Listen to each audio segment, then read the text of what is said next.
ગુજરાતની ભક્તિ છે એ ગરડી છે. કઈ રીતે ખબર? આપણે ખાવાના સફરજન એવડે એવડે, અને ગોરદાદાએ કીધું હોય પૂજામાં ભગવાન માટે લાવજો તો એવડે એવડે. આ સમજી લેવાનું ભક્તિ ગરડી. આપણે બધા માવા મસાલા ખાતા હશું, આપણે ખાવાનું સોપારી સેવર્ધન. ગોરદાદા એમ કે ભગવાન માટે સોપારી લેતા આવજો સાહેબ, કમળ કાકડી હારી હોય એ સોપારીથી.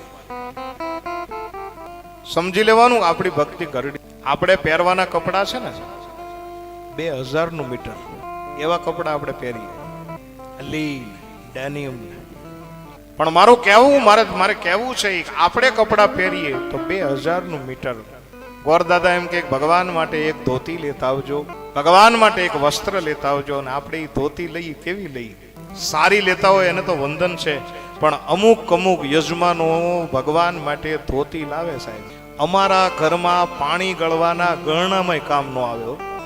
એ ધોતીને અમે કાપીને આમ કરીએ ને કે ભાઈ આપણે આનું ગરણું કરી નાખીએ, હે, પણ તોય પૂરા હોપટ જાય.